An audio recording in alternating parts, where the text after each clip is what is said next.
Olá, seja bem-vindo ao nosso projeto de Casa em Casa. Nós estamos conversando sobre o Salmo 23. Hoje nós leremos o versículo 5.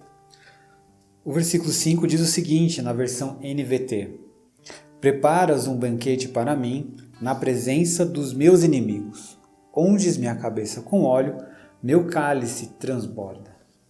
Bom, o que acontece aqui é algo diferente. Porque até o versículo 4 nós estávamos num contexto de uma ovelha dizendo que tem um pastor. Davi dizendo que Deus era o seu pastor. E Davi era um pastor de ovelhas, olhando para Deus e dizendo: o Senhor é o verdadeiro pastor de ovelhas. E eu diante do Senhor me coloco como uma ovelha. E toda a linguagem foi construída a partir dessa relação, esse relacionamento entre a ovelha e o seu pastor, entre Davi e o Senhor.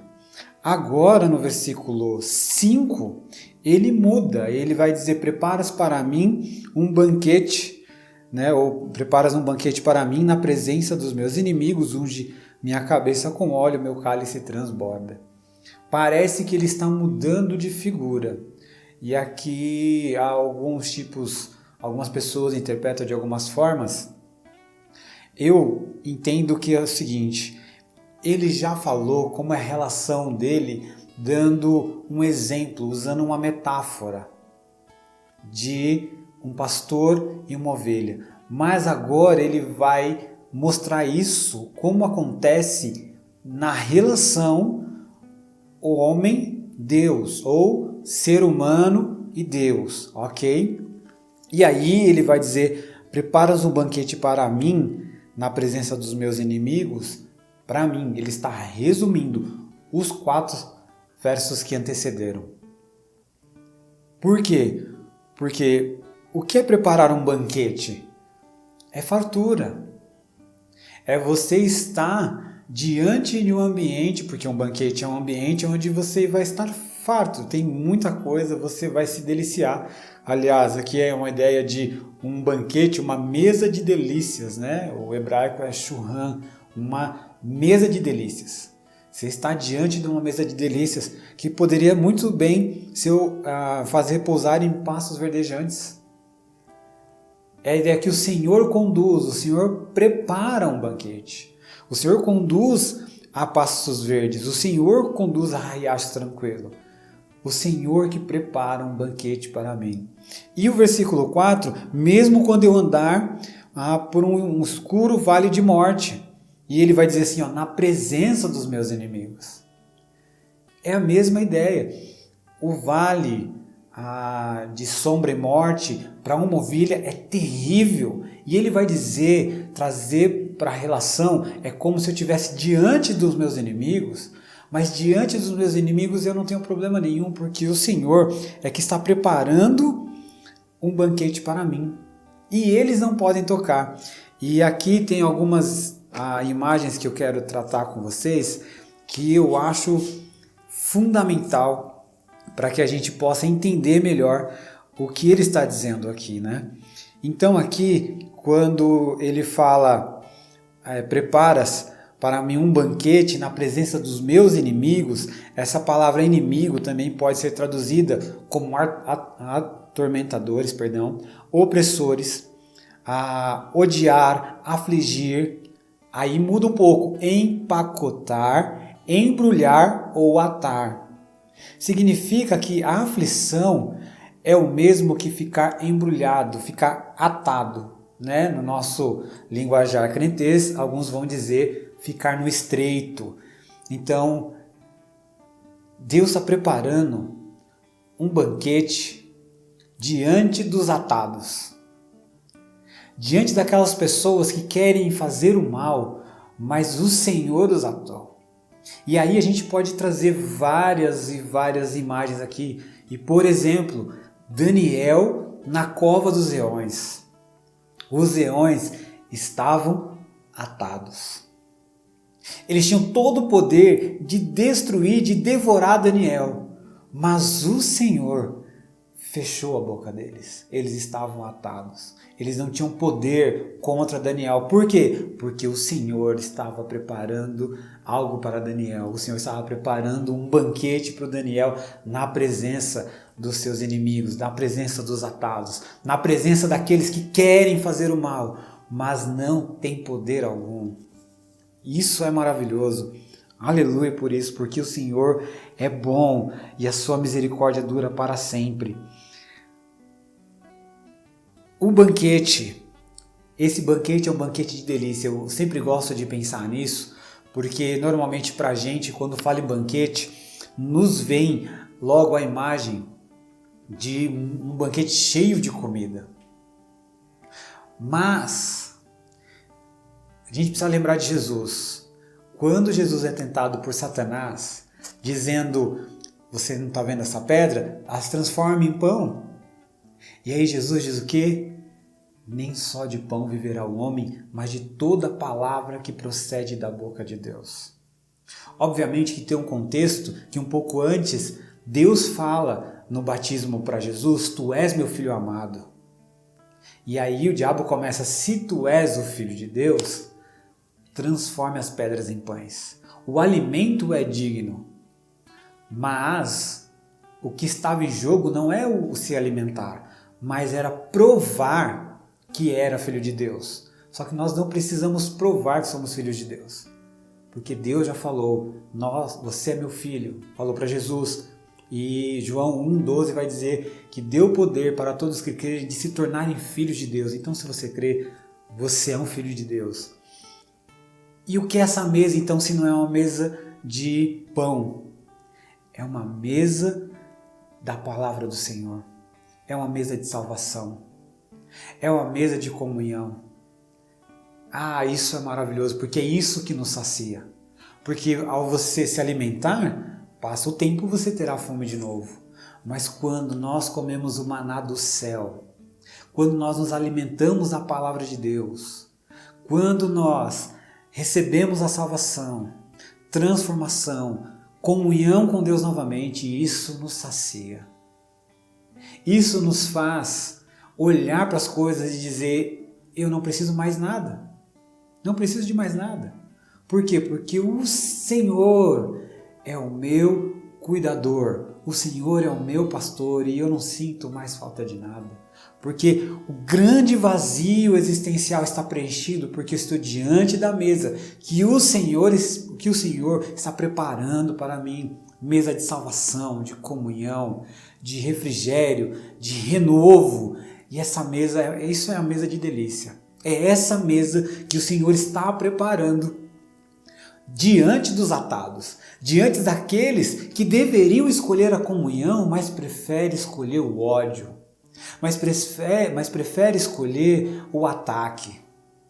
Esses vão ficar atados, porque o Senhor está preparando uma mesa para aqueles que se portam como ovelhas, que têm o Senhor como pastor. Por isso, meus irmãos, esse salmo é extraordinário. Ele nos faz pensar algumas coisas. Dentre elas, se o Senhor não for primordial em sua vida, você possivelmente será um atado. Mas se o Senhor for primordial, espere, porque o Senhor está preparando um banquete de delícias para você. Aleluia. Eu não sei se isso te faz dar um glória a Deus, mas a minha alma explode quando vê isso, saber que o Senhor, o Criador dos céus e da terra, está preparando um banquete de delícias para mim. Diante dos atados, diante dos inimigos. E unges minha cabeça com óleo.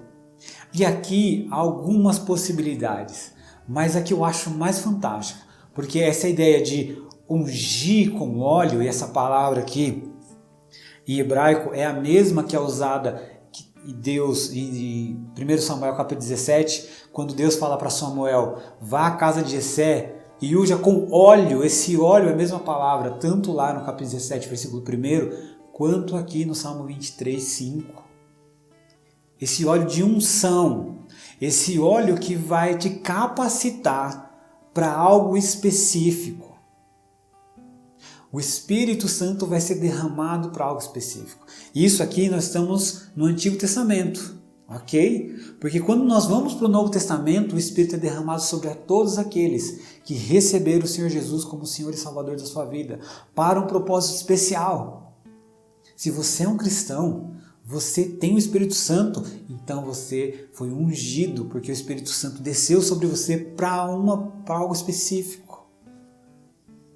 E isso é maravilhoso, porque nós não vamos fazer a obra do Senhor pela nossa própria força, mas nós faremos através da força do Espírito Santo. E não acaba aí. Ele não só unge a minha cabeça com óleo, mas ele diz, e o meu cálice transborda. Alguns vão dizer que esse transbordar do cálice é transbordar de alegria. Outros vão dizer que é transbordar de bênção. Seja o que for, é algo maravilhoso. É algo que vai te fazer ter plena satisfação. Mesmo diante das circunstâncias, você terá satisfação. Por quê? Porque o Senhor é o teu pastor, porque o Senhor é o teu cuidador, porque o Senhor é o teu ajudador, porque o Senhor está com você, o Senhor é o Deus da sua vida. E isso é maravilhoso. Não tem nada mais maravilhoso do que saber que mesmo diante das dificuldades, nós temos um Deus que tem cuidado de nós. E isso é maravilhoso.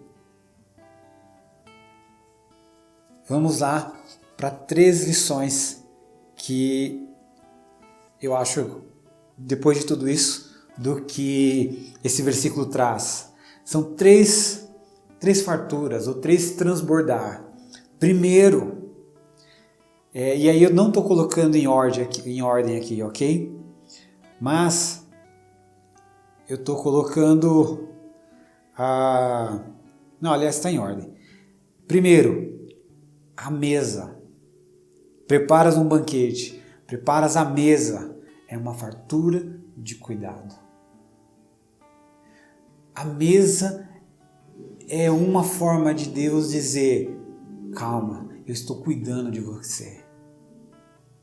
Simplesmente seja uma ovelha, simplesmente me tenha como o Senhor da sua vida, como o Salvador da sua vida. E eu cuidarei de você. Mesmo diante dos inimigos, eles serão atados. Não importa quem se levanta, será atado.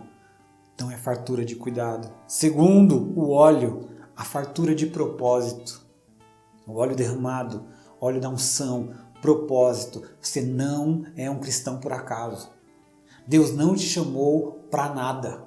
Deus te chamou para um propósito específico que Ele tem derramado no seu coração. Então, levante a cabeça, lute, vá, cumpra aquilo que o Senhor tem colocado no seu coração, aquilo que o Senhor tem chamado você para fazer. E uma das coisas que Deus chamou todos os cristãos para fazer é comunhão. Porque mesa também não é lugar de estar sozinho. Porque mesa para uma pessoa é egoísmo. Deus jamais preparará a mesa para uma pessoa. Quando Deus prepara a mesa, Ele prepara para os filhos. Comunhão. Então, primeiro propósito, comunhão. Segundo propósito, aí é um propósito específico que Deus tem colocado no seu coração. Então, cumpra o propósito. Mas está difícil, há inimigos, há ataques, as coisas estão bem difíceis. Ei!